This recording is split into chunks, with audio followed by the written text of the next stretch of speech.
I recently got back from Greece. And can I be upstaged by cats more? I used to have an acting teacher who would ask us, could you be more interesting than a cat? Like if you were on stage and a cat walked on stage, would the audience watch you or would they watch the cat? They would watch the cat 100%. But could you be at least as interesting as the cat, as alive, as unpredictable, as in the moment?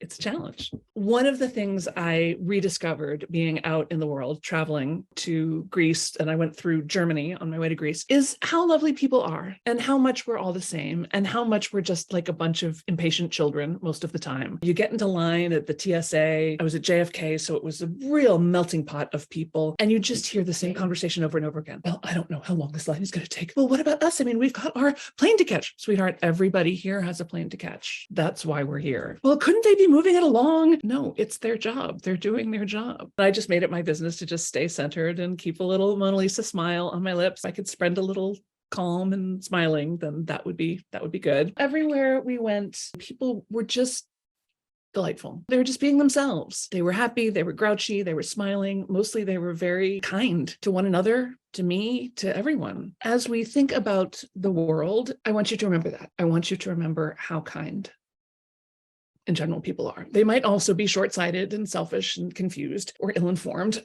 but mostly they're kind. It is our nature to be kind. It is our nature to try to take care of one another. Again, we're tribal animals. We have to take care of one another. Otherwise, we're not here for a minute. It may be that human beings are not a super viable species for this planet anyway, but for the time being, our survival is dependent on our kindness. The other thing I noticed about that is how much we're all the same physically. It amazes me how much we're all alike. I used to go to this gym in Studio City. It was a women's only gym, and the locker room was very odd and held all these very oddly placed mirrors, and it was very small. It was almost impossible to change clothes and not be sort of confronted by a lot of female nudity. And it was a wide range of age and ethnicity of people. When you saw all these female bodies nude, I was mostly struck by how exactly alike we were. The difference between me and the super duper fit 20-something instructor and the 85-year-old woman next to me, really nude, you couldn't tell the difference. Dressed, you could totally tell the difference. But nude, not so much. Even men and women, like from a distance, you can't really tell. And if you took all of humanity, every color, every size, every shape, every age, and put us all on the world's largest football field, stripped us naked and put us all there and sort of squinted, we would look as identical as ants. Physically, we're identical. Slight differentiations in shade, but so minor as to be almost unnoticeable. Genetically, we're identical, almost. And of course, we share a great bit of our DNA with like daffodils. So, you know, we're all much more the same than we are different. And in this moment when the world is going through a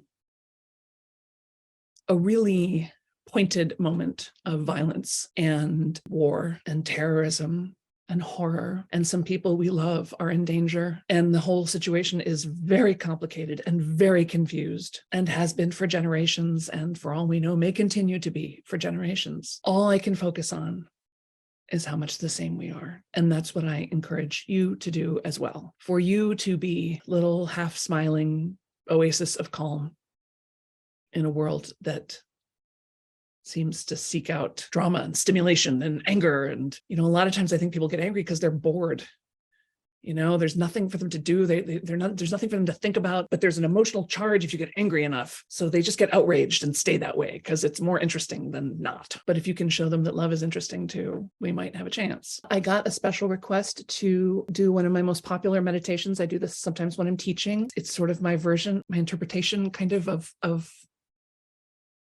God, the universe, everything. So I invite you into it. It's completely non-denominational. It's completely open to interpretation. It's completely experiential. I want you just to get in there and see how it feels to you. I'm not saying that anything is true or not true. I'm just telling you about a picture I have in my head that gives me some peace. So you ready?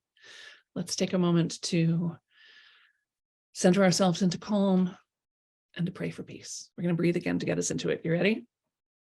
Let's inhale, 2, 3, 4, hold, 2, 3, 4, 5, 6, 7, out, 2, 3, 4, 5, 6, 7, 8. Creator, Mother, Father, God, divine source, divine intelligence flowing through us, expressing as us, divine love flowing through us, expressing as us. We relax now into the all-knowing, all-loving presence of all the interconnected things.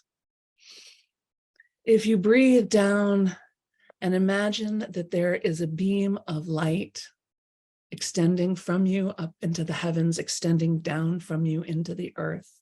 We are made of star stuff. The very things that make up the stars make up our bodies, make up the earth. So imagine that there is a pillar of light connecting you. And you can maybe make that pillar broader, more vibrant, narrower, more intense. You can make it change colors. Feel it pull through your spine, relax your jaw. Feel it support you. And maybe you can imagine there are other beams of light extending out from you, like the spokes on a dandelion puff. And maybe they connect you with people that you love, or ideas that you love, places that you love. Maybe they connect you with animals and trees and rocks, extending out from your back, your sides and your front and your belly and your feet. All these beams of light connecting you with all the things you care about. And now if you imagine that every other living thing also has beams of light emitting from it, crossing with yours, you can see that there is an infinite net of light, and you are part of it. You are an inextricable part of it. You are an essential part of it. You can lean back on it like a hammock when you need to rest. You can pull on it when you need energy. You cannot overwhelm it. You are not too much for the net. You do not want too much. You cannot dream too big. Nothing is impossible. Nothing is ever lost or gone. Even the people that we love, that have died, the times that have passed, that have gone on, are still there in this net. Energy stays as energy. It transmutes, but it does not go away. So you can feel your connection to your ancestors, to those that care about you, to those that you love. You can notice how if you shift in your way of being, in your mind, in your body, you can imagine that the beams of light shift as well, and thus change our relationship to those things. This is why sometimes something that might have seemed impossible suddenly becomes easy. When you shift, when you move, when you change your mind, have a change of heart, all of a sudden your relationship to that thing, those beams of light reconfigure, and something that was distant and far away is suddenly right in front of you. Breathe into that net. Relax into that net. Watch it pulse and beam. Watch it bathe you with eternal light. It's all one thing. There is only one thing. You may have the illusion that we are separate, that we are different, that we are one or the other, but we're not. You may have heard the expression that God is the ocean and we are the wave. God is the net and we are the net. You cannot be apart from it. You cannot be abandoned. You cannot be left behind. You are perfectly in place, perfectly loved, perfectly designed to be living the life that you need in the moment you have. The purpose of our life is to experience our life in whatever way that is possible for us. The purpose of your life is to experience your life in whatever way that is possible for you. You're perfectly designed for that task. All you have to do is be here and breathe. Be here now and breathe. We need you to be here now and breathe.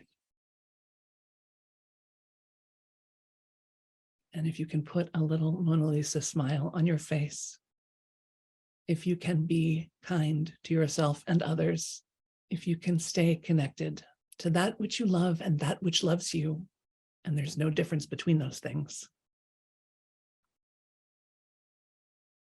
then you have done your bit. You have done all that there is to do. The rest is just extra sprinkles on the sundae. Feeling our connectedness with those who may not be feeling so peaceful, those who are in trauma, those who are in loss, those who are in grief. We extend extra light to them. We know that they are held and loved and supported by this same net. They are not different from us. And even those who do horrible things are still part of the net. They are still part of the infinite love, the benevolent hum. We say thank you for this moment.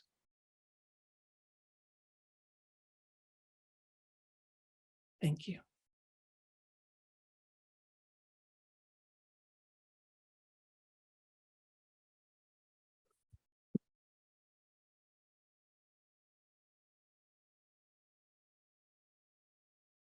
Thank you for doing that with me. I was interested to see that that was more difficult for me to do with my eyes open. Usually I do those little sort of prayer meditations with my eyes closed, and it feels like it flows more easily. I was also, however, being visited by a lot of 4-footers, so that may have also been a little distracting. I've been thinking about making these Facebook Lives 15 minutes. What with the new book being called The 15-Minute Method and my whole thing about the 15-minute daily practicum, which, by the way, you can still enroll in. You can enroll in anytime. Just go to therealsambennett.com/practicum, and you can have 15 minutes every single weekday with us to do the work that matters to you. I want to thank you for being here. Julie says, I was getting a kick out of your cats coming to you as you talked about us all being part of the net. And just then my cat came in the cat door with a lizard in her mouth. Lizard now lives in a closet. Smart lizard. Yes, the infinite net of life does sometimes include cats interacting with lizards. June says, when the choir sings together, we make a joyful noise. Everyone else listens in awe. It's true. You guys create awe wherever you go. All right. Well, we're at 21 minutes now, so I feel like that's a good midpoint. Thank you for your commitment to calm and to peace. Thank you. If you have not reached out to any Jewish or Israeli, or for that matter, Palestinian friends, or any friends that you imagine might be having their hearts a little broken right now, then this is it's always a good time to just say, I love you. I'm thinking about you. You don't have to know or understand or have an opinion even about what's going on politically. People are people. And when one of them hurts, we all hurt a little. Let's inhale. 2, 3, 4. Hold. 2, 3, 4, 5, 6, 7. Exhale. 2, 3, 4, 5, 6, 7, 8. Thanks for being here. Thanks for doing this with me. Take care of yourselves.